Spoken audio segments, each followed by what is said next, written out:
Venezuela's former de facto president Janine Áñez was arrested this week for her role in the November 2019 coup. Two former cabinet ministers and a general were also arrested as part of an investigation into the ousting of former President Evo Morales from power.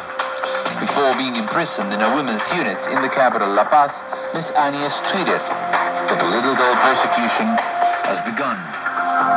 The Organization of American States and Washington expressed concerns over the detention of the former interim president who took office at the end of 2019. It's recalled that about 4 months ago, she handed over the presidency to Luis Arce, who won the elections by a wide margin as the candidate of the MLA, the party headed by former President Evo Morales. And let's remember that in October 2019, Mr. Morales was pressured to resign by the army after several days of protests against him for alleged electoral fraud. The then president went into exile after the coup, first in Mexico and then in Argentina, while in Bolivia, the Áñez government accused him of terrorism and sedition, which are the same charges that the former de facto president is now facing.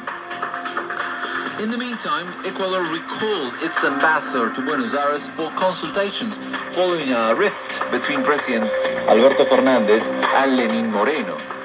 This is because the Argentinian, during an interview, had given the Ecuadorian as an example of what he did not intend to do when asked about his relationship with Argentina's Vice President Cristina Fernández de Kirchner.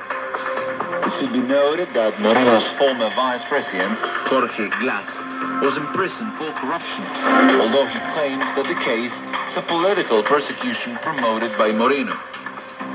Tito described Fernandez's statements in an interview as interference in Ecuador's internal affairs. In other news, due to the pandemic, the Mercosur Bloc Summit in Buenos Aires that was going to commemorate the 30th anniversary of the regional group's founding was finally suspended, or at least will be held virtually because of COVID-19.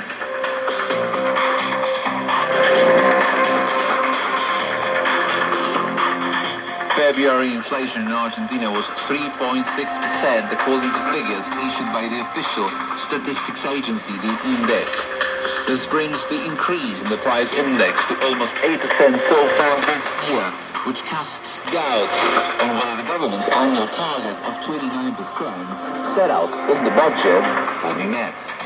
Moreover, according to the INDEC report, food last month registered an even higher increase than the average inflation, 3.8%. But the federal government is confident that inflation will begin to slow down from April. To Minister of Productive Development, Maria Culpas, over the last few months, the values of various commodities have risen at the global market and has pushed up domestic costs.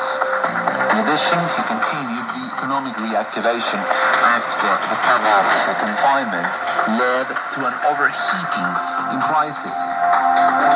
Let's point out that inflation remains high in Argentina despite government measures such as an agreement with supermarkets to offer some food and essential items at fixed prices for several months.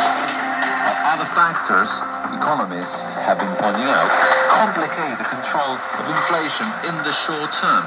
There is a 15% increase in fuel prices and the unfreezing of public utilities fares, which are approaching. In the meantime, the ruling party is pushing ahead with its parliamentary bill to reform the income tax. The head of the lower house, Sergio Massa, which is one of the main promoters of the initiative, assures that once this law is passed, only 7% of wage earners will be reached by the tax. It is worth mentioning that over the last decade, and due to inflation, the floors for determining who pays income tax have become outdated.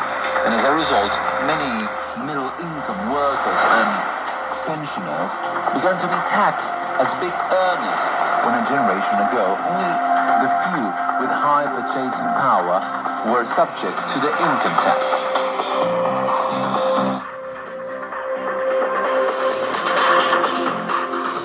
city of Buenos Aires has regained its domestic airport, Aeroparque Jorge Newbery, which had been closed for 7 months for renovations. With an Aerolíneas Argentina service from the city of Córdoba, the air terminal formally reopened this week. The work carried out consisted mainly of extended runways to allow longer range flights to operate through Aeroparque. Improvements were also made to the terminal building, which is located on the banks of the Rio de la Plata. During the months that Aeroparque was closed, flights to and from destinations in Argentina passed through the Ezeiza International Airport.